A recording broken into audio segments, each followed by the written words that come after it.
o ano, o mano, o pano e o insano.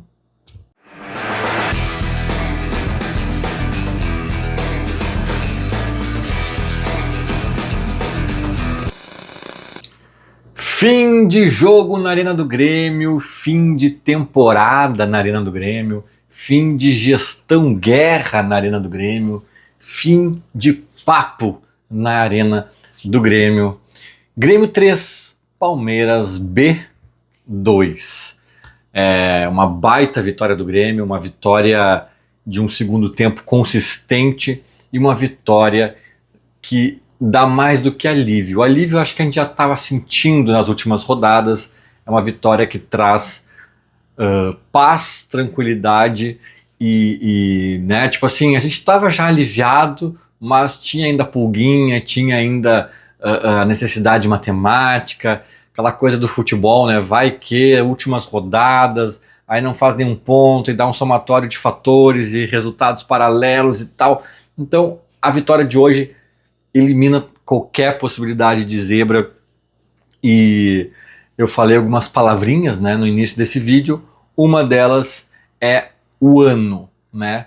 O ano do Grêmio está finalizado, definido e tá mais do que isso também definido o ano de 2026, no sentido de que estaremos na Série A.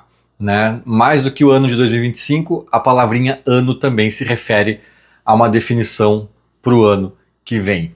Muito provavelmente jogando uma Sul-Americana, mas com certeza já garantidos na Série A. E isso muda tudo, né? Não preciso dizer porque, além dos milhões e milhões de reais a mais nos cofres, tem todo o resto que a gente sabe bem o drama que é. E estamos livres agora de forma matemática e oficial. E acabou o ano, né, gente? Acabou o ano.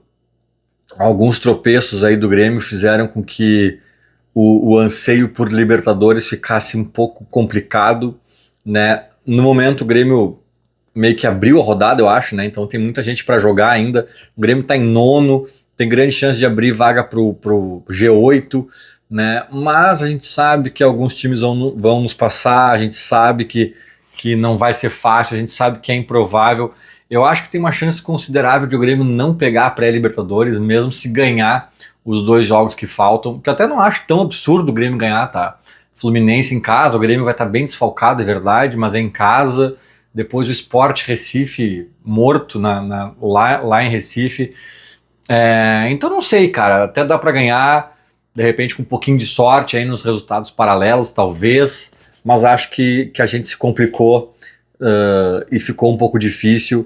De qualquer forma, a hora de fazer guerra eu acho que já passou, a hora de ir para dentro focado no objetivo de Libertadores eu acho que já passou. Agora é uma coisa que não depende só de nós. Agora eu acho que o Grêmio até faz bem se for jogar leve os próximos 2 jogos, talvez a leveza até ajude no desempenho em algum nível, né? Mas o sentimento, pelo menos o sentimento, aí não é a matemática de novo, mas o sentimento que eu tô é de que o ano acabou. É de que não tem mais o que buscar lá em cima, né? Ou pelo menos não é algo tão factível, e lá para baixo a bronca tá resolvida, então tá tudo definido, né? Fim do ano do Grêmio, quando o juiz apitou hoje, aliás, uma péssima arbitragem, né? Mas quando o juiz apitou hoje o final do jogo, ele apitou também o final simbólico da gestão guerra, o final simbólico da temporada do Grêmio, dos objetivos do Grêmio e até mesmo do drama, né? Da parte acabou, não tem o lado ruim é que não tem coisa boa, mas o lado bom é que não tem coisa ruim, né? Acabou com qualquer possibilidade de título nessa temporada, de alguma vaga mais interessante, mas também finalizou a hipótese de drama. E aí as outras 3 palavrinhas que eu falei, né? Eu falei do ano, mas eu falei mano, pano e insano. Eu vou focar muito no Mano Menezes nesse vídeo, porque, cara, eu fui ao jogo hoje, eu tava na arena. E assim, cara, não tem muito o que ficar repetindo aqui das atuações, os jogadores, o Arthur é um ET, né, pro padrão do futebol brasileiro.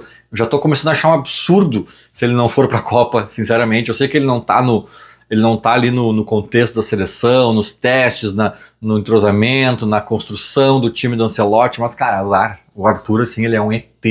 Um ET, pelo menos para elenco, ele tinha que estar.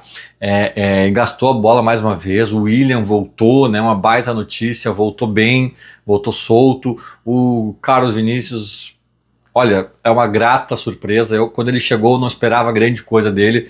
Esperei muito mais de muita gente que entregou menos. Cara, é isso, né? O Edenilson é um cara que é comprometido, que se esforça, mas que tem as limitações. Talvez a mesma frase valha para o Pavon. O Alisson, por sua vez, parece ter mais qualidade, mas, né, tem ali um talento um pouquinho mais bruto, né, que precisa lapidar algumas coisas. Ele se atrapalha em algumas decisões, em algumas questões defensivas, mas é um cara que a gente vê talento. Assim, se eu for falar de cada jogador no jogo de hoje, eu provavelmente vou estar falando o óbvio, vou estar falando de um retrato da temporada desses caras, ou da trajetória desses caras no Grêmio, né? Quem é craque foi craque, quem tá em má fase não foi muito bem, quem tá em fase boa foi bem, né? O Amuzu, mais uma vez, confirmando a ótima fase. Então não tem muita novidade, tá? Acho que a falar dos jogadores não tem muita novidade. Por isso que eu falei do Mano, do Pano e do Insano. Porque o foco aqui é o Mano. E o Pano é um paninho que eu vou passar para ele, né? Vou passar para ele. E o Insano é uma crítica que eu vou fazer a ele, né? De uma insanidade que eu ouvi ele falando na coletiva. Dessa vez eu esperei a coletiva. Às vezes eu espero, né, a coletiva para gravar meu vídeo, às vezes eu gravo antes. Dessa vez eu esperei e fiz bem. Porque não é exatamente algo que ele disse que é tão insano, mas a partir do que ele disse, eu identifiquei uma insanidade dentro do Grêmio. Vamos lá, Mano, vamos passar o pano. Eu acho que o Grêmio foi... eu acho não, é óbvio, né? Todo mundo viu que o Grêmio fez um primeiro tempo patético e pavoroso e depois fez um baita segundo tempo, um segundo tempo de gala. O Grêmio fez 3-1 em dado momento e perdeu a chance do quarto gol umas 2 vezes ali, poderia ter feito mais, depois ficou com um jogador a mais e também parece que o Grêmio baixou um pouco a guarda, poderia, né, se tivesse forçado um pouco a coisa não precisava ser tão ajustada ali no final. Então acho que o Grêmio fez um segundo tempo de gala e um primeiro tempo de terror e pânico. Foram tempos muito distintos. Olha, parece que o Grêmio estava jogando com um time alternativo no primeiro tempo e depois parece que realmente inverteu e o Palmeiras é que estava com a cabeça na Libertadores jogando sem o time principal. Foi muito louco, foram 2 tempos muito distintos. E aqui eu vou passar um pano pro Mano, tá? Aqui eu vou passar um pano pro Mano porque eu vi méritos dele, tá? Esse intervalo fez bem ao Grêmio. Quando o intervalo faz bem ou faz mal a um time, geralmente tem dedo do técnico. O Mano entendeu algumas coisas, eu acho, ali, e fez alguns ajustes, tá? Como eu sempre digo, eu não sou um grande entendedor de tática, de movimentação e de quadrante, e de não sei o que. Eu não vou entrar no que eu acho que o Mano fez, que deixou de fazer, a movimentação, a flutuação e não sei o que.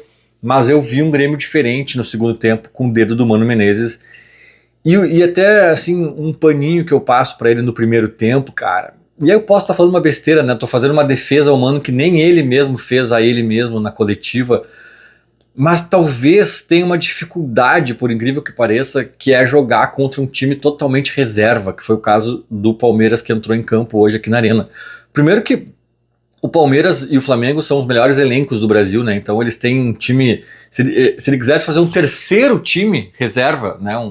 Um time C, seria ainda muito qualificado e provavelmente teriam jogadores no plural que a gente adoraria receber como titulares do nosso time. Aliás, o Marcos Rocha é um dos melhores jogadores do nosso time e o Palmeiras nos deu porque, cara, aqui ele não vai jogar, a terceira opção, quarta opção, sei lá, né? Então é um pouco do reflexo disso, né? Então são jogadores de qualidade, né? O time reserva do Palmeiras, muitos ali talvez fossem titulares do Grêmio. Mas é difícil de tu analisar esse time, talvez, né? Tô tentando fazer um chute aqui, porque eu tô muito impactado com a diferença dos dois tempos, tô tentando achar explicações, né? E uma delas talvez seja isso, cara. O Mano não tinha muita referência para estudar o time do Palmeiras que entrou em campo, para estudar o mecanismo desse time. Claro que talvez os jogadores individualmente ele conhecia, sabia mais ou menos das características, mas é diferente, cara. Né? E o Mano é um cara que explica muito, o Mano explica muito o futebol. Isso é legal das coletivas dele, até quando perde, às vezes ele fica um pouquinho mais brabinho e irônico e tal, mas ele também explica algumas coisas. Não necessariamente todo mundo vai concordar com tudo que ele explica, mas ele explica, tenta dizer o que ele fez, tentou fazer, o que ele viu o outro time fazendo, né? E muitas vezes ele fala de coisas que ele já sabe. Ah, eu sei que o Dudu do Atlético Mineiro faz não sei o quê, eu também entendo sei lá, que o Borré do Inter tem tal característica, por isso que eu botei o jogador ali para fechar não sei o quê. Então ele tem esses entendimentos sobre os times que ele enfrenta, que é o básico, né, que tem que ter. Futebol profissional é isso. Mas, cara, de um time totalmente reserva, que nunca entrou em campo, talvez, naquela formação ali, talvez fique difícil. E acho que o Grêmio foi um pouco surpreendido por isso nesse começo do jogo. E a gente bateu cabeça, cara. E ao mesmo tempo os caras tinham qualidade. Né? Não é um time reserva que, nossa, despenca a qualidade. Não, é um time reserva que, cara, talvez alguns caras ali até entrem em campo na final da Libertadores em algum momento e tal, sei lá. Mas o importante é que o intervalo é do treinador e o Mano fez bem. Então essa é a parte pano, né, para falar do Mano. E qual é o insano, né? Já falei do ano, aí entrando no Mano eu falei do pano, e agora eu vou falar do insano. Cara, o insano é que algum jornalista, algum repórter perguntou para ele qual era a ambição do Grêmio esse ano. Se não tinha mais risco agora oficialmente, né, do rebaixamento e etc, mas estava difícil olhar para cima, talvez, será que ainda dá uma Libertadores e tal. Aí quando o Mano vai responder essa pergunta, cara, ele fala o seguinte, ele diz que, na verdade, virtualmente, não é bem com essas palavras, mas ele diz que virtualmente o Grêmio já está livre do rebaixamento há um bom tempo. Né? Que assim, ok, matemática, e eu concordo com ele, eu já falei disso aqui até. Pela matemática, claro, ainda tinha chance, né? Se acontecesse um monte de coisa, perdesse todas e alguns times específicos ali ganhassem quase todas e tal, tinha chance, mas ele falou, putz, mas era muito improvável, então a gente já estava, nós já nos sentíamos livres do rebaixamento há algumas rodadas, que para nós esse risco não existia mais. E eu não discordo dele. Eu acho que quando a gente ganha do Vasco, no mínimo, ali já é o jogo do alívio, né? Mas aí eu pergunto para vocês, por que jogaram com os reservas contra o Botafogo? Por que pouparam jogadores contra o Botafogo? Aí, a tese que eu fiz naquele vídeo pós-jogo se confirma, cara. Da loucura, do erro, do amadorismo do Grêmio nessa decisão. Até tô sendo amargo aqui, crítico depois de uma vitória, mas é que eu tô repercutindo um pouco a coletiva também, né? Cara, assim, porque eu tava discutindo com um amigo meu, o Zé Pedro, um abraço para ele, e o Zé, assim, tentando entender e defender, né, um pouco cara, mas vê bem, o futebol tem as suas idiosincrasias e não sei o que, daqui a pouco dá uma combinação, e aí o Inter ganha, já nos passa, e aí não sei quem ganha, papapá, e se o Grêmio perde pro Palmeiras, aí já dá um arrepio e não sei o que, então eles, puxa, viram que tinham 2 jogos em casa, o Palmeiras poupando o jogador, deram uma segurada lá no Rio pra daqui a pouco, cara, eu até disse pro meu amigo, pro Zé, cara, Zé, eu entendo que faz sentido. Essa desculpa para tentar ser compreensivo com a decisão de esvaziar, rifar praticamente o jogo lá do Rio de Janeiro, ela faz sentido. Eu não acho que é totalmente, meu Deus, eu não consegui nem entender o que eles fizeram. Ela faz sentido, mas eu discordo, eu dizia para ele, eu discordo Eu discordo porque eu acho que nós já estamos livres, cara. Livres. Tipo, a chance de cair é 2%, 1% talvez, cara. A chance de uma pré-Libertadores é o quê? 20%, 30%? Vamos a ela. Só que pra tu ir atrás dessa chance, tu tinha que arrancar pontos no Rio de Janeiro. Tu tinha que ir com o que tu tinha de melhor, cara. Tu tinha que ganhar do Botafogo, no mínimo empatar. E depois vem pra Porto Alegre pegar um Palmeiras totalmente descaracterizado pra tentar de novo um bom resultado, é óbvio. E assim até o fim, é o sprint final, é quem quiser jogar, joga, quem se lesionar vai se lesionar, quem tiver cansado vai jogar cansado, se tiver que trocar, troca, mas assim, é o gás final, cara, depois é férias, mas agora é o gás final. Então assim, eu tava discordando do Grêmio, porque eu achava que eles estavam numa cagonice exagerada. Ah, os caras estão ainda achando que tem risco e estão preservando o time lá no Rio para tentar fazer os pontinhos aqui em casa e se livrar de vez. Eu tava discordando. Mas daí o mano me diz o seguinte: não, cara, risco de rebaixamento pra gente não tem há um bom tempo. Então não era isso. E aí eu pergunto, mano, era o quê? Se não tinha risco de rebaixamento, mas, tá? Que eu concordo, tá? Eu concordo. Essa vitória de hoje significou o quê? Porque ela nos mantém muito longe da Libertadores. Essa vitória de hoje significou o quê? Eu tava achando que significou escapar oficialmente, matematicamente do rebaixamento. O mano disse: não, gente, isso aí é só matemática, é só... Na prática, nós já estávamos livres. Cara, se a gente já estava livre, então por que a gente não foi buscar uma Libertadores? Por que a gente fez esse planejamento cagão? Eu achei insanidade ouvir isso da boca do mano. Eu preferia estar discordando da cagonice deles porque eu entenderia. Eu entenderia, acharia que era uma precaução exagerada, a chance de cair era muito pequena já, algumas rodadas já, mas eu entenderia. Agora, cara, se o mano concorda comigo, o mano tava concordando comigo, não, cara, chance de cair na prática não tinha mais. Tá, meu, então por que a gente não foi? Por que a gente não fez uma guerra contra o Botafogo e aí arrancou ponto lá e fez mais uma guerra hoje na Arena, mobilizando 40 mil torcedores, e depois tem a Operação Fluminense e depois vai ser a Batalha da Ilha do Retiro e nós vamos pra Libertadores e vamos que vamos, cara, e aqui é Grêmio. Seria até a chance da gestão Guerra acabar com alguma dignidade, né, passar esse bastão aí com algum brilho. Mas não, cara. Os caras estavam cientes de que a chance de cair era quase nula, assim como eu também estava. Mas continuaram.